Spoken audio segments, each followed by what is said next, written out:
Welcome back to Askewed Reviews, and today we have another fan request, and it is for the 1988 adventure comedy fantasy, The Adventures of Baron Munchausen.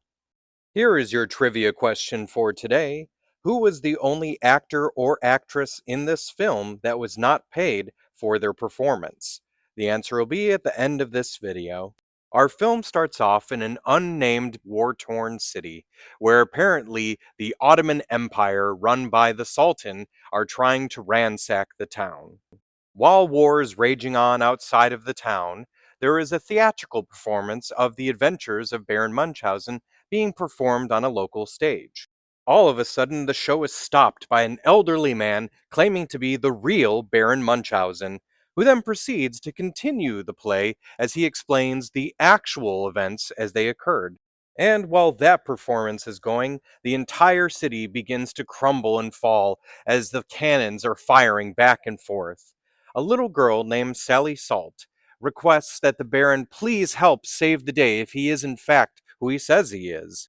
The Baron then devises a plan of using the local women's undergarments to make a hot air balloon so that he can float off and seek his old companions to gather them together to save the day. His old companions consisted of Berthold, who happened to be extremely fast, Albrecht, who is extremely strong, Gustavus, who apparently has incredible hearing and can also have so much lung power that it's stronger than any wind.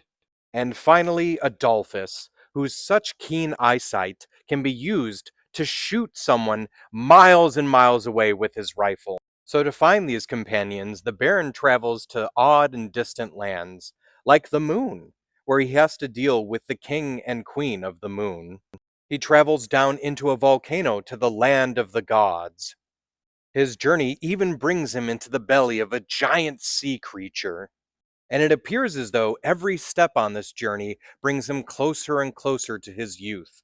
But the real question is, can he and his companions get back in time and save the day, or will the Angel of Death catch up to him first? The movie is based off of the German tall tales that were about the adventures of Baron Munchausen, a German noble who was a folklore character.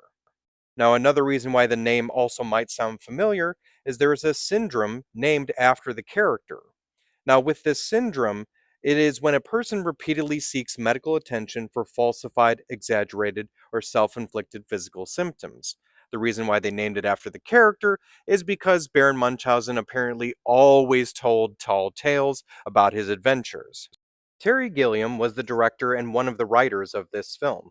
One of the reasons you may recognize that name is Terry Gilliam was also one of the original members of the Monty Python comedy troupe. Now, The Adventures of Baron Munchausen is technically an informal end to a trilogy that Terry Gilliam had created, with Time Bandits and Brazil coming before it. Unfortunately, this film did see quite a few issues, with production time and even with budget issues, as they consistently went way over budget. Columbia Pictures had a really hard time with this film as it was another box office flop for them, which they had already been having with Ishtar and Leonard Part 6. It was so bad that Columbia had to merge with TriStar just to stay afloat. Eric Idle is even being cited as saying that most of the production was utter chaos. In fact, he said he was surprised that no one died during some of the scenes. Sarah Polley, who played Sally Salt, says that she was actually traumatized for years after this film due to some of the explosions and some of the stunts that occurred right around her.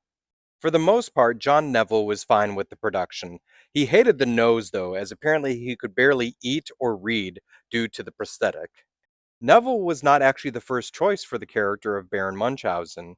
Peter O'Toole was the first option, but since that did not work out, John Pertwee and even Michael Hordern were also possibilities. The character of the King of the Moon was originally going to go to Sean Connery, who turned that down.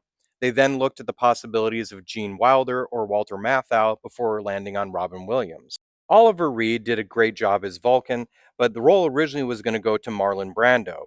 He was very interested, until his agent looked at it and told him he couldn't do it. This film is actually Uma Thurman's first acting job. The musician Sting makes a small cameo in this film due to the fact that he and Terry Gilliam were actually neighbors. Michael Palin from Monty Python was offered a role as the Prime Minister of the Moon. Unfortunately, the role was cut, and instead of taking a smaller cameo role, he just decided to drop out. Both of the animals in the Adventures of Baron Munchausen are named after some interesting things. For instance, his dog Argos is named after a dog in the book The Odyssey, and his horse Bucephalus is named after the same horse that Alexander the Great had. And if you can't get enough of Baron Munchausen, there's also the original books, but there's also comic books as well. So when it comes to the Adventures of Baron Munchausen, I really do enjoy this film. I loved it so much when I was a kid, and it doesn't stand as well to the test of time, but it is still very entertaining. So I'm going to give this movie a 3 out of 5.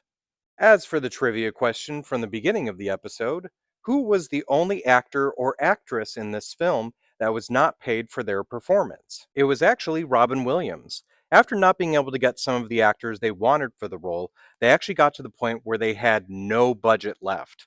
So Robin Williams was offered the role, but he could not be paid for it. So he was willing to do it without being paid and without being credited on the original film. I hope you enjoyed this episode of Askewed Reviews. If there's a movie you'd like to see get a review, just mention it in the comments. And as always, like, comment, share, and subscribe.